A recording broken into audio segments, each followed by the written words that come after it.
49 అంటే సంతానం, 49 అంటే సంతోషం. 39 आंध्र प्रदेश तेलंगाना। हर चीज महंगी हो रही है। मैं सोशल मीडिया पर देख रहा था, कर्नाटका में कांग्रेस सरकार ने जो महंगाई बढ़ाई है, भांति भांति के टैक्स लगाए हैं, सोशल मीडिया में लोगों ने बड़ा आर्टिकुलेट किया है और उन्होंने कहा है, और ए टू जेड पूरी एबीसीडी और हर अक्षर के साथ कैसे कैसे उन्होंने टैक्स बढ़ाए उसका ए टू जेड पूरा लिस्ट बना करके ये कर्नाटक की कांग्रेस सरकार की पोल खोल के रखी है।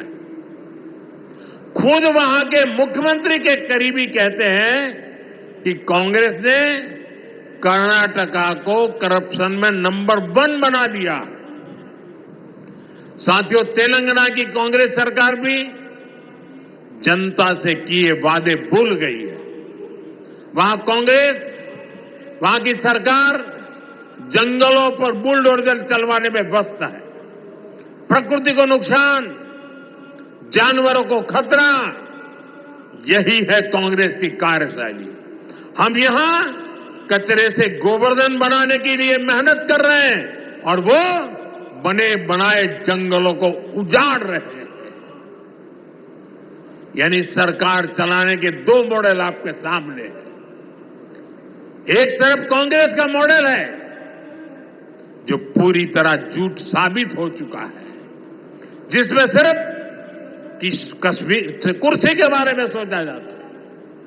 दूसरा मॉडल बीजेपी का है जो सत्य के आधार पर चल रहा है, बाबा साहब आंबेडकर ने दी हुई दिशा पर चल रहा है, संविधान की मर्यादाओं को सर आंखों पर चढ़ा के चल रहा है और सपना है विकसित भारत बनाने के लिए प्रयास करना।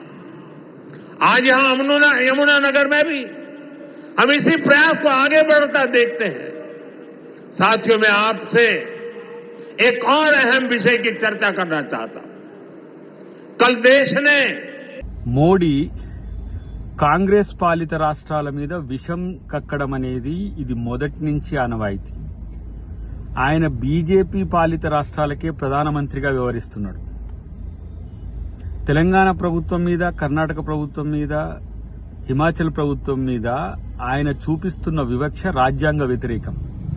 రాజ్యాంగ వ్యతిరేక శక్తిగా ఒక ప్రధానమంత్రి ఉండడం అనేది దురదృష్టకరం. నిరంతరం నిధులు రాకుండా చేయడం, ప్రభుత్వాలను అబాసుపాలు చేయడం, ముఖ్యమంత్రుల మీద క్యారెక్టర్ అసాసినేషన్ చేయడం అనేది ఒక తంతుగా మారిన పరిస్థితి. ఈరోజు తను తెలంగాణ మీద చేసిన స్టేట్మెంట్ ఏంది? బుల్డోజర్ గవర్నమెంట్ అంట. నీ ఉత్తరప్రదేశ్ కంటే బుల్డోజర్ గవర్నమెంట్ అయిందా? ఇక్కడ ఇస్తున్న సన్న బియ్యమో, బీసీ బిల్లో, ఎస్సీ బిల్లో, లేకపోతే 6 గ్యారెంటీల్లో ఇస్తున్న ఉచిత కరెంటో, లేకపోతే ఉద్యోగాల కల్పన, ఇవన్నీ ఏం కనపడవు.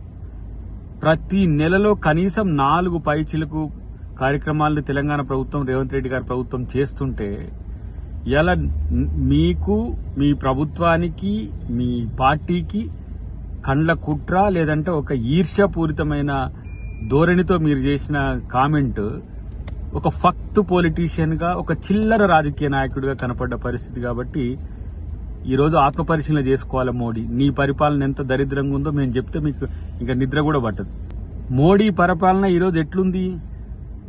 ఆయన ఈ దేశాన్ని 2 దృక్కోణాల నుంచి చూస్తుండు, 2 రాష్ట్రాలుగా, 2 ఫేసెస్ గా చూస్తున్నాడు.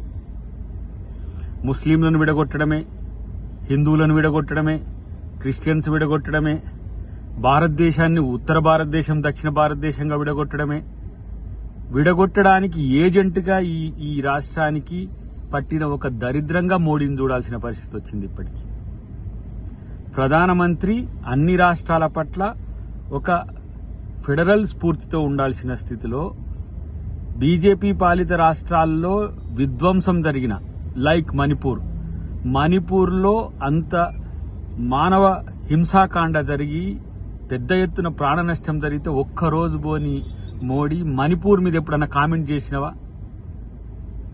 మోడీ ఇలా ఒక నియంతగా, ఒక ఫాసిస్ట్గా ప్రపంచం మొత్తంలో ఈరోజు ప్రచారం ఉంది. కానీ అమెరికా కాడ ఇలా చేతులెత్తి వాళ్ళ మోచేతి నీళ్లు తాగడానికి ప్రయత్నం చేస్తాడు. కానీ కాంగ్రెస్ పాలిత రాష్ట్రాల్లో ఇంత మంచి కార్యక్రమాలు చేస్తుంటే, రాజ్యాంగబద్ద రాజకీయాలు చేస్తుంటే, రాహుల్ గాంధీ గారి నేతృత్వంలో అపోజిషన్ పార్టీ పార్లమెంట్ లో తన పెర్ఫార్మెన్స్ చూపిస్తున్నప్పుడు రాష్ట్రాలుగా ఇలా తెలంగాణ తన వీరోచితమైన పోరాటం మీ మీద చేస్తున్నందుకే ఈ కుట్ర చేస్తున్నావు.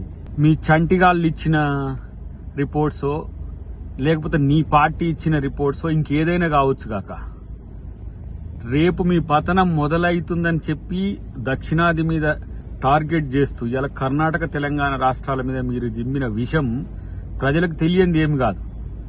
నిధులు ఇవ్వడానికో, ప్రత్యేక పథకాలు ఇవ్వడానికో, లేకపోతే ఇతరాత్ర ఏ కార్యక్రమాలు చేయడానికి నీకు చేతులు రావు.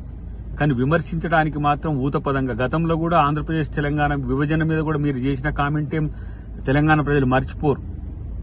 తల్లిని చంపి బిడ్డను బతికిచ్చిందని గతంలో ఒక మాట అన్నారు. మరి బతికిన బిడ్డకో చచ్చిన తల్లికో నువ్వు చేసింది ఏంది అని అంటే బూడిదని. కాబట్టి ఈరోజు మోడీ ఒక రాజనీతిజ్ఞుడిగా, ఒక రాజ్యాంగబద్ద పాలకుడిగా లేకపోవడం అనేది భారతదేశానికి పెద్ద నష్టం. అన్నిటికంటే ఈరోజు ఈ దేశాన్ని అప్పుల పాలు చేసి 130 లక్షల కోట్ల అప్పుల పాలు చేసి ఈ దేశాన్ని ఆర్థిక మాంద్యం వైపు తీసుకుపోతున్న మోడీ కాంగ్రెస్ పాలిత రాష్ట్రాల మీద కామెంట్ చేసే నైతిక హక్కు లేదు. నువ్వు ప్రధానమంత్రిగా కాకుండా ఒక గ్రూప్ నాయకునిగా మాట్లాడితే తెలంగాణ ప్రజలే కాదు, యావత్ భారతదేశ ప్రజలు కూడా చీత్కరించుకుంటారనే విషయం తెలుసుకుంటే మంచిది. మోడీ తన స్థాయి దిగజారి చేసిన కామెంట్స్ ను సరిదిద్దుకోవాల్సిందిగా సూచన.